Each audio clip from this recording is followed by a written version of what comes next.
John wrote a book also, co-authored with Mike Rother, that changed the language, I think, in business too, and that was value stream mapping.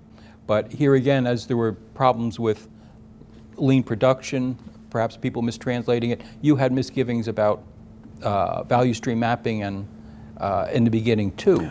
Well, I had misgivings about introducing another tool to the world at that time. So that was 15 years ago. Not 25 years ago when the word lean was first introduced, right. 15 years ago. And at that time, as we looked at the fact that there still wasn't a lot of progress in really achieving lean results, I thought, well, is the problem that we don't have enough tools? And I thought, no, the problem is a management problem, even at that time. So I had some misgivings about it. Again, I think those misgivings were misplaced. I think what we did was the right thing.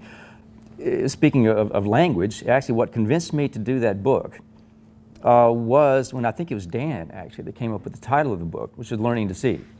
And my first reaction to that title was, over my dead body. That just sounds too bizarre. Learning to see what? This is going to be, if we're going to do this, it should be the value stream mapping handbook or something like that. But as I thought about it, I slept on it and realized that Dan was exactly right, that what this is about is learning to see in a different way. So it's that title that actually convinced me that doing the book was a good idea. And as with all of these things, they're over time, they're good and bad that comes with it. And I think on balance, it's been a very good thing that we introduced value stream mapping, and I think it's again, I think it's been a plus when you look at the impact that it's had. The term lean thinking, and it's what it's meant in different languages. I was actually in 1988 when the article first came out. I was in Japan, in Toyota City, working for Toyota. And we didn't know about the article, but we didn't really know about the term lean production until the book came out a couple of years later, A Machine That Changed the World. And I can tell you it had a profound impact in Toyota City. It was gratifying. I mean, when first found the book, The Machine That Changed the World, and recognized how someone had been looking at what Toyota, I can say we, at that time I thought it was we, had been doing for the last 50 years. It was very gratifying to know someone had been watching and someone understood. And the fact that someone put a label on it made perfect sense. That's fine. I mean, they shouldn't use the Toyota production system. That's the production system we have. Everyone should make their own. And so the intent, I think, that Jim and Dan and John Kravchik had of coming up with a word, a term, was a right intention. That people could see that and think, how can we extrapolate these ideals into something that works for us? So I think mainly we were in Toyota City quite happy with it. Also in Toyota City, folks like to nitpick. And so there was a team that was set about to read the book and on every page, every place that we thought there was a mistake to make a, to make a note. And there's still a file that exists in a filing cabinet in Toyota City that contains all these errors that were in the book. But overall, I think the sense was that it had captured the correct message in the right way in the big sense of the word. After that, I was sometimes frustrated with the word lean over the years because it doesn't capture holistically what it all is. But I've, as an exercise, given groups an assignment to think of a new word. If you were to rename lean today, what would it be? Understanding now that it's a holistic system and it's more about creating value than just taking away, what word would you use? I've done that many, many times and heard probably hundreds of answers come about. And none of them are really quite right. It is kind of hard to capture this in one word. And if I were to go back to 1988, in that room where John and Jim and Dan and others were debating and deciding, I probably would advocate a different word. But now it does have a legacy, a history. It has a heritage, as Dan said. So now when we say anywhere in the world, we're talking about lean, people know what it means. You know immediately. Yeah. And if as soon as you start to water it down with operational excellence or something like that, it becomes very watered down, and we're no longer sure what we're talking about. So I think it's worked well enough. But sticking with that, there was a suggestion, and you mentioned this in one of the new essays in the second edition of Gemba Walks about fragile production, and we're at the AME conference in Toronto, and I've heard one of the speakers talk about, well, a couple actually, how fragile a lean management system is if senior management leaves that introduced it. Very often the system leaves with it. So there was that suggestion for fragile production, but it just didn't. Well, there was always a bit of divide in our project between the sort of socio side and the technical side. Yeah. And trying to keep this simple, and introduce it to an audience that might think this was pretty alien to begin with, we decided, I certainly decided to keep it simple.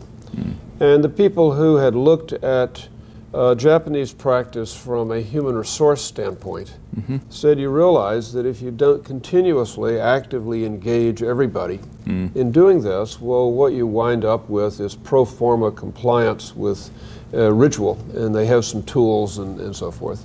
But the real essence of it is engaging people. So now you got this hard term, lean, that sounds sort of technical, and sounds hard, you know, lean, you know, we're gonna hone it down. Why don't you call it, and this was a professor at one of the big Japanese universities as part of our team, said, why don't you call it fragile? And contrast it with what he called robust, which was the old manufacturing world, which doesn't work very well, but it works in its crude sort of way. It crawls along. It never runs. But it's hard just to collapse completely, whereas their view was this could, and that's what they thought might happen coming out of Japan, that this would just be a total flop, that you just couldn't get foreigners to do this. And so we debated that. And by the way, as I say in this essay, 25 years later, they had a point, because we certainly have seen a whole lot of cases of people who go apply tools without context, without human context, and what they get is not much for long. Okay, so should we have said something about that? I don't know. That I wanted to basically get this out and establish it as a different set of ideas before we got into telling people about, oh, and by the way, you know, this requires continuous maintenance. Here we had the Lean Mobile. And we really like you to get in this thing, turn the key, you didn't have push buttons back then, and off you go down life's highway. It's going to be better, the world's going to be a better place, going to change the world. And we're going to wait till you get down the road and around the bend before we mention, oh, by the way, you actually have to pay attention while driving this thing, and you have to get along with the other people in the vehicle, and you really need to do a lot of things that are more than just the technical stuff. Hey, that reminds me that the one other dimension that it could be debated that we got wrong, that it says lean production, lean production. And what we meant was the entire set of activities required to create value: product development, product and process development, production, supplier management, customer management, general management. Well, we said production, and honestly, I wasn't aware of the problem with that. We were used to mass production, which was a system. This was the old GM system. And everybody knew that had a product development element, and it had a purchasing element, and it had a customer relations element. So I thought, what's the problem? But what the world heard, you know, there's what the authors think and what the world hears, and the only thing that really counts is what the world hears. What the world heard, I'm afraid, was factories or operations in a broader sense.